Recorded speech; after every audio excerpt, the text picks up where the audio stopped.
hi, is Charlie there? And your wife will go, no, I'm serious. I'd call her before they do it. Sorry, I'm laughing. But no, I mean, they do this to most reporters. No, it's serious. They'll go, but I understand, but it sounds like a joke when I do it. The point is, hi, is Charlie there? No, he's not going to leave a message. Well, yeah, who's this? Well, this is his wife, Mrs. Skelton. That's impossible. I'm pregnant with his baby, and we're engaged. And then the woman will start crying and saying, well, I'll give you mine, And then they'll call up. If you have a little dog in the backyard, they'll say, I'm watching your little white dog right now. You're like, excuse me? And then your wife looks out the window and the dog's there and goes, yeah, and that's when I'm going to stab you and rape you. So, I mean, it's the government. They're watching the dog while they do it. I mean, it's real, bud. These people call your women up. So I just want you to know these are hardcore criminals you're dealing with. I mean, Zbigniew Brzezinski wrote a book 2 years ago bragging that what we already knew, he funded Pol Pot to kill 35% of the Cambodian population. These guys, Mr. Skelton, write books bragging about who they've murdered. You understand? It's a very interesting point what you're making there, is that a lot of the documentation, a lot of the ideology behind the shift towards globalization, it's been printed. It's open. It's out in the open. It's kind of so big. The point I was making, I think, in one of my pieces, it's so big and so much out in the open. People don't see it. They're not reading the right books. They're not seeing the thinking that's behind it, which is, it's been published. It's, there are papers, there are books. The ideology is out there for everyone to see. And also, if you can, for one moment, take your eyes off, American Idol and the X Factor. You can see changes happening ever so slightly, incrementally, all the time around you. But the problem is, people just don't have to. It's becoming. I genuinely think it's psychologically impossible for a lot of people to notice and to think and to see. I do, and that's one of the great horrors. They've rendered us stupid. Well, most reporters get those calls that actually go to Bilderberg, so I'm just giving you a warning to let her know, since you're online, to just laugh Hannah, it off when they call. You had your warning, Hannah. Okay, so she's listening. Now, we appreciate your time. Do you have a website, books, writings, stuff you want to point people at? Apart from yours, no. Do you know what? I might start writing some more things on this subject. This is the first time I've tackled this subject in any way, and it's certainly I didn't set out to Athens thinking I'd be detained twice by the police. So I might write some more. Then again, I don't want my dog threatened. So I might just go back to writing jokes about anyone. Well, no, they're not threatening the dog. They will tell you, oh, you're there, just made yourself. It looks like, is that coffee or tea you're making there? Hello, excuse me. And you're like wondering how they're looking at you, and it's like, that's right, bitch. I'm gonna stab you and rape you to death. How's that sound? So I'm saying, and they'll say it just like that. So I'm just trying to give you an idea who these people are. I'm telling you, Mr. Skelton, I've been down the rabbit hole. You're starting to go down it, and you've opened up your first step into a wider world. And there's good things and there's bad things about it. But I'm just letting the listeners know too, for folks, you ever wonder about the New World Order and who they are? These are murdering criminals. And these are the bankers, we have this from inside Bilderberg, that are engineering the financial collapse. We said that 3 years ago today. We said they were going to engineer it, how they would do it, what they do with the stock market. We broke it all down. They rule the planet. And so we are here. This is happening. This is going on right now. And so I just want you to know that this is very, very serious. And the cop on the beat, he's just taking you to jail. He's probably not a bad guy. He's on a power trip. That cop is compartmentalized too. His family's being destroyed. His future's being destroyed. His world's being destroyed by the very bankers he's criminally protecting.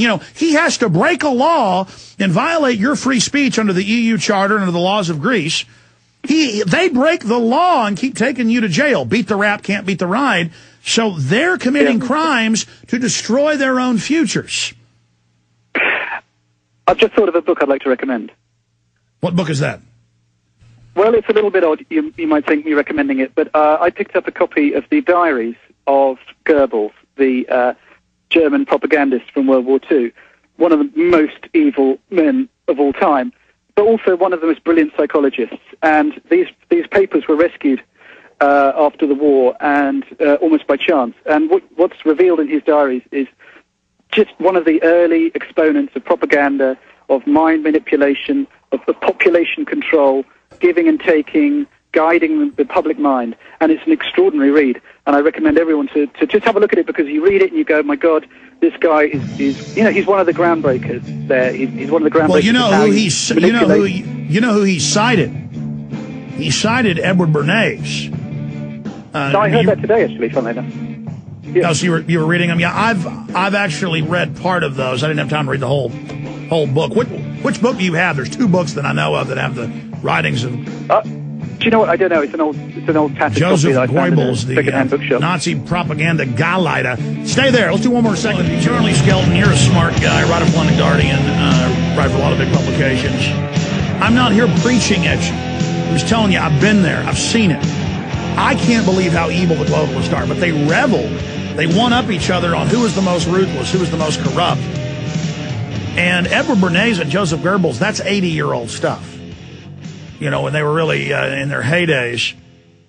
And it's all being used today, but even more sophisticated. They fuse more than 100 different types of propaganda together, where I can't even articulate it. I can just behold it and go, when I'm watching television, I mean, that's how scientific it is, and the wordsmithing and the twisting and the tactics. And but you're talking about Goebbels. That is good to read. I definitely want to have you back up in the near future. I want to get you up for 15, 20 minutes tomorrow. I won't keep you for 10 hours. If your cell bill's huge, it's $50 or something, send me a bill. I'll pay for it. So I appreciate you. We were going to try to call your hotel, but you got detained, and luckily we thought to get your cell phone earlier. And I know I've been, preaching at you, but you're there, arrested twice, released again. Have they won? I mean, are you not going back now, to the Bilderberg group meeting? I mean, I guess you could go buy a 100-pound, 200-pound digital zoom, a little bit better Sony one that has like a 50 zoom or something, and maybe have taxis drive by and take photos. Digitals are good at that. Don't let them stop you just because they've arrested you twice. Now, that's easy to say. I was only arrested once for 16 hours and didn't like it, or 15, 16, whatever. But so, I mean, where are you going from here? It's a good question. Have they won? And partially they had today. I didn't. I was intimidated enough not to go up to the gates of the hotel today. I was well away from it when I was detained for the second time. Because I was saying, I was laughing through gritted teeth with the policewoman who was going, I can't believe you're back again. And I was saying, look, I was trying not to be. I was trying not to be detained. But see, I would have told her, it's your problem. What is this, Nazi Germany or Soviet Russia? I mean, folks, they're already censoring the internet. They're setting that up the same way China phased it in. The free speech zones, that started in Russia, then China. Listen, if you study this, Mr. Skelton, and you're there reading propaganda documents right now, that they phase this stuff in. If you're reading Goebbels' diaries, you see he talks about that. Yeah, I mean, information is the key thing, the holding back or sharing of information. And, insofar as the internet allows a sharing of viewpoints, of differing viewpoints and of information, different information, the key word being different, that's great. I don't know how long that difference is going to last. And I'd like to make a serious point here, which is that, it's very difficult to categorize the alternative media and people with alternative viewpoints as one thing. Whereas Bilderberg, they're sitting there and they are strategizing, and they, there is whatever you might think is happening, whatever you characterize the Bilderberg meeting as, you have to agree that some strategizing, some ideas, some forward thinking is being done. I mean, whether you think it's benign, malign, whatever. So this kind of strategy. Oh no, power brokers. Yeah, I know. But these broad. They don't get together and talk about power. Sure, I know. So what? But on the point from you turn it around and you see what people like you and other alternative voices are saying. It's very difficult to strategize against that kind of serious, big money, strategizing that's going on their side. And one of the difficult things is that people have differences of opinion and people disagree. I disagree with my wife about aspects of September 11th, for example. We have I disagree about certain things about the importance of gun control, and my mind is slightly changing on that, I have to admit. But whilst we have differences